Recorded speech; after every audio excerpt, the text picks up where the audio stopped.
Hello, and welcome to a training on the Indiana Cover Crop Tool for Small Farms and Gardens. I'm Kevin Allison, Soil Health Specialist with the Marion County Soil and Water Conservation District in Indiana. This project is in collaboration with the USDA Natural Resources Conservation Service. The goal of this tool is to assist small farmers, gardeners, and agricultural professionals to more easily and efficiently design cover crop mixes and determining seeding rates for small-scale areas. The Indiana Cover Crop Tool for Small Farms and Gardens is an Excel workbook that can be downloaded from marionswcd.org/soil health guide or the USDA NRCS Indiana Field Office Tech Guide. This tool is currently focused on Indiana data, but we look forward to working with NRCS to adapt it to other states and regions as well. During this video, I'll reference supporting technical documents about seeding methods, termination methods, my favorite mixes, seeding with row seeders, and more. These are documents that can help you think through how to choose and manage cover crops and can be found at the Soil Health Guide website. There are also helpful tables within the cover crop tool itself, which will include information on cover crop types, seeding depths, seeding windows for the best planting time, and more.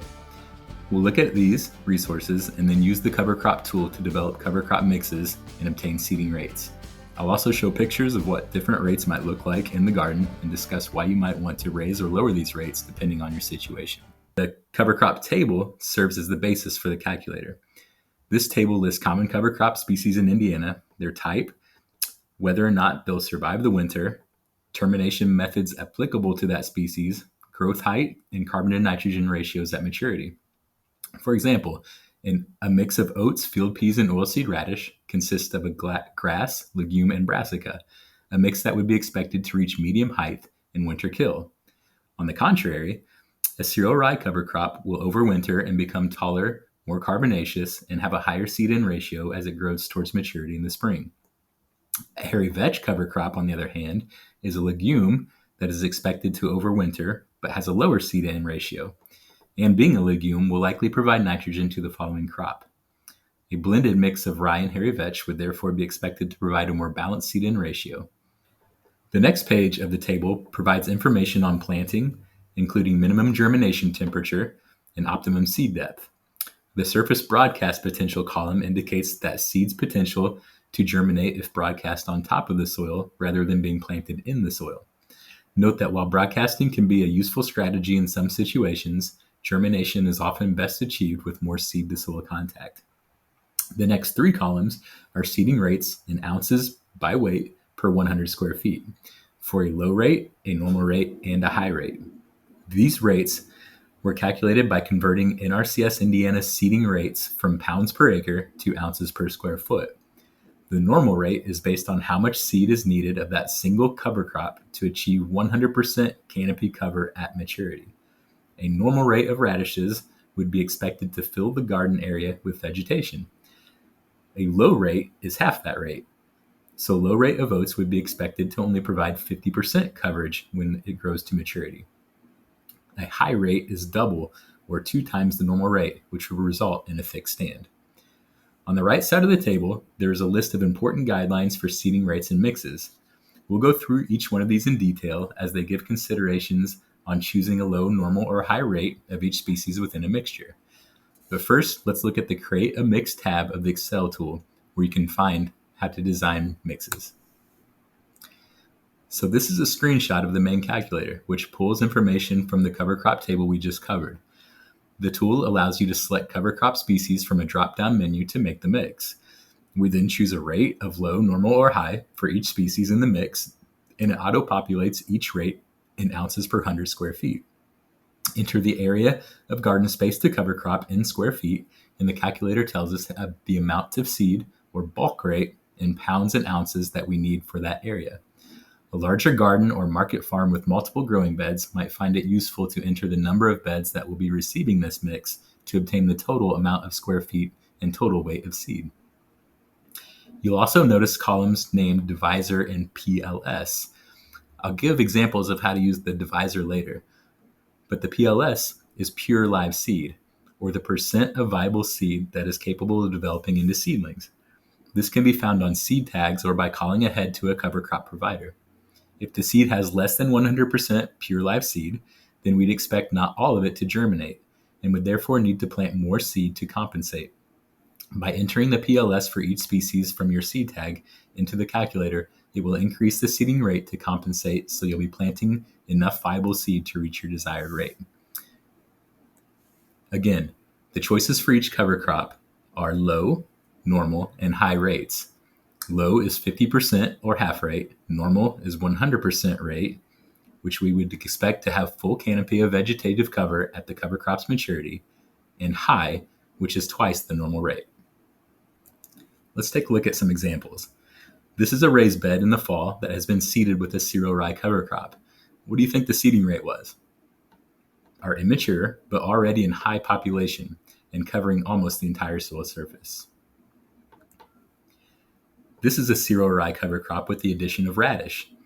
The cereal rye grass again looks very thick, but how about the radish?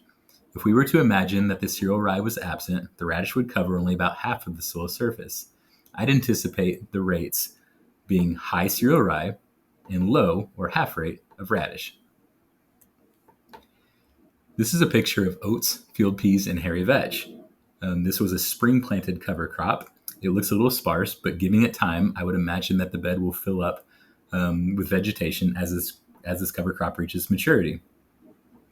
To me, this looks like a low rate of oats, a low rate of field peas, and a low rate of hairy vetch. For those of you who like to see things mathematically, I'll pause and let you look at examples of combinations of different rates.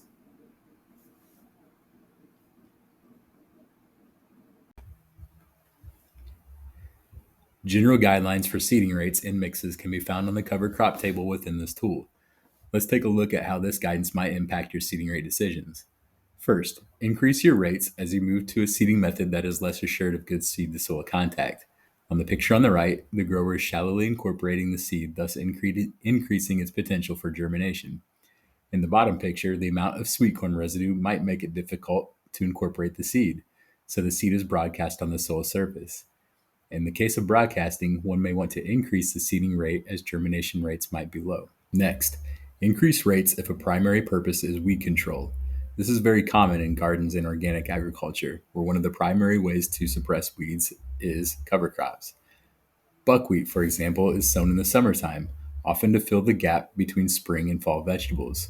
We want the buckwheat to outcompete weeds, so a grower may want to use a high rate.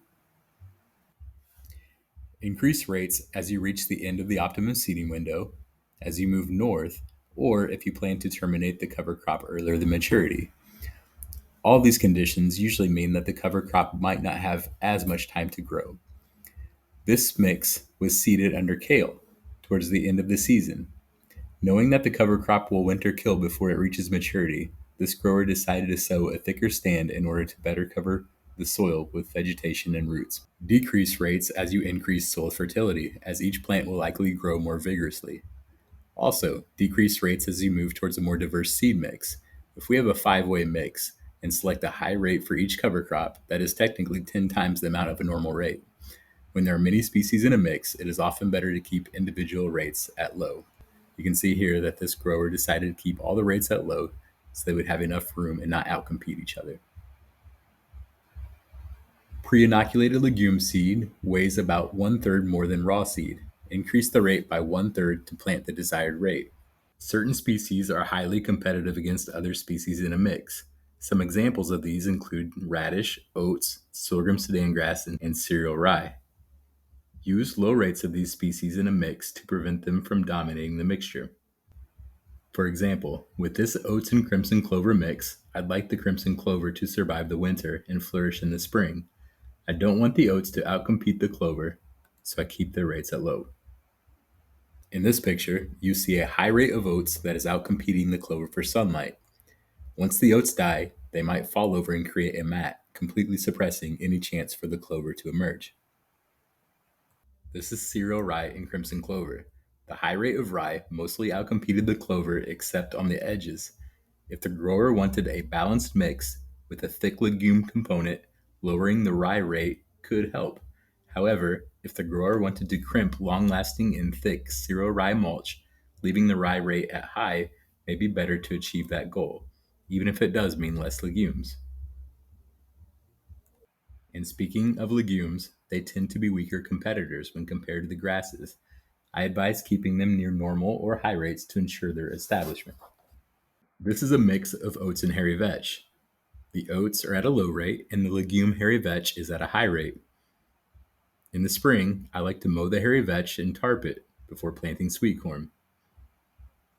And lastly, the seeding rate for functionally redundant species can be reduced by the number of redundant species in the mix.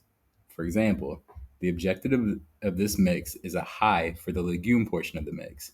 Since there are multiple legumes, the divisor can be used to reduce each legume species by the number of legumes in the mix, so that their combination will sum to provide a high rate. This mix combines cereal rye with two legumes, hairy vetch and crimson clover. One can set the legumes at high and choose the divisor of 2. One last note before opening the tool. Many growers opt to use row seeders to plant cover crops. This grower, for example, planted rows, alternating between field peas and oats. For this, we recommend using a very helpful document created by the Virginia Association of Biological Farming entitled Using Manually Operated Seeders for Precision Cover Crop Plantings on the Small Farm. It directs a grower on what seed plates to use for each crop and the distance between rows to achieve desired seeding rates. A link to this document is also on the Marion County Soil and Water Conservation District Soil Health Guide website. Now let's take a look at the actual tool itself. But first, I want to show you where to find it. You can go to the Marion County Soil and Water Conservation District website at marionswcd.org. Come up here to the Soil Health tab, down to Soil Health Guide. At the Soil Health Guide page, you'll find a list of resources related to soil health practices. That includes vegetable resources, information on cover crops, mulching, crop rotation, nutrient management, and more. But coming back up to the cover crop section, you'll see the Indiana Cover Crop Tool for Small Farms and Gardens Excel workbook. This is where you can download the file. In addition, you'll also see other resources that I have mentioned, including the cover crop table, the Indiana Cover Crop seeding windows, the document about row seeders, and many other documents that might help you manage cover crops on your farm or garden. This is the Indiana Cover Crop Tool for Small Farms and Gardens. It is an Excel workbook that can also be opened in Google Sheets. It has various tabs that include the Indiana Cover Crop table, Create a Mix, Seed Quantity and Cost, Seeding Windows, and Secondary Species. Let's take a look. You've seen the Indiana Cover Crop table, so I'll just mention here that it can be found embedded within this workbook as well as on our website in PDF format. The Create a Mix tab allows us to create cover crop mixes and determine their seeding rates. For example, here in Mix 1, I'm going to choose oats and crimson clover. I now have a grass and legume mix, and the next step is to choose their rates. For the oats, I'm going to select a low rate as to not outcompete the crimson clover, and a high rate for the legume. It now auto-populates the rate in ounces per 100 square feet, and now I need to put the area in square feet of the bed I want to plant. So let's say my garden beds are 70 square feet. It will then give me the bulk rate per area. This is the amount of seed that I need to plant in that bed. If I have 10 beds that I also want to plant with oats and crimson clover, I can enter that number of beds, and it will produce the total area and the total amount of seed I need. If you do have the pure live seed information from the seed tags, you can enter it in the PLS. So for example, if the pure live seed for oats was 85%, we can enter that there, and it will increase the bulk rate to account for the lower germination. If I want to add another legume to the mix, such as hairy vetch, I'm going to put the legumes as high and the divisor as 2 because there are 2 legumes in this mix. This effectively takes the high rate of hairy vetch and the high rate of crimson clover and divides each of them by 2. This makes the legume portion of the mix still at a high rate for the mix. Let's do another mix. This time, I'm going to choose cereal rye and radish. Now I have a grass and a brassica. For the rye, I'm going to choose high because I want a lot of biomass next spring. And I just want a little bit of radish just to increase biodiversity and maybe add some weed suppression in the fall. I'm going to choose a low rate. These beds are 150 square feet, and I've got 3 of them. Now you can see that you have the seeding rates per area for each species. For example, you would need 6.2 ounces of rye for the 150 square foot bed. Over the 3 beds, or 450 square feet total, you would need 1 pound and 2.5 ounces of rye. Let's make one more mix and have it be a summer cover crop. So we're going to choose sun hemp as an example, and we're going to mix it with sorghum Sudan grass. I can then choose my rates, remembering that 2 lows will actually make a normal rate. So half rate plus half rate being a normal rate. And that'd be great, but I do want a little bit of extra weed suppression. So I'm going to bump these up to normal. This is a 1,000 square foot area. And I can start to see my seeding rates for those beds. Let's say I've got 3 of those 1,000-foot plots, and we can start seeing our totals.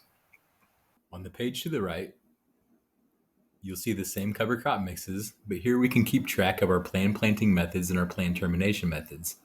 For example, for this oats, crimson clover, and hairy vetch mix, we'll plan to broadcast plus incorporate. You also have the option of broadcasting and direct seeding. For the planned termination method, I know that the oats are going to die during the wintertime, and the crimson clover and the hairy vetch will overwinter. I plan on mowing or cutting them when they're at flower, and I also plan on tarping them for a few weeks to make sure they're dead. After that, I really like to do sweet corn, so I'm going to go ahead and track that here for my records.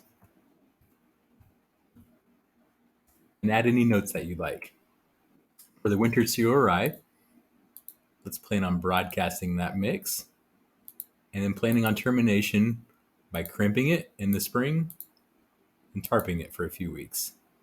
So you can use this sheet as a way to plan your cover crop mixes, obtain seeding rates, and also keep track of what your plan is to terminate them. This is the seed quantity and cost tab. You can come here to enter the cost per pound of your cover crop species. When you get this spreadsheet, it won't have numbers in here because prices fluctuate often and it depends on the source. So go ahead and find that information out for yourself, and once you have it, you can enter it in. After you've entered the cost per pound, you can look at this top box here and see the instructions. It indicates how to work this page. What you'll need to do is to come down to seed quantity and cost tab at the bottom of the Excel screen, right click and click Unprotect Sheet. This will then allow you to click Data in the Excel menu and refresh all.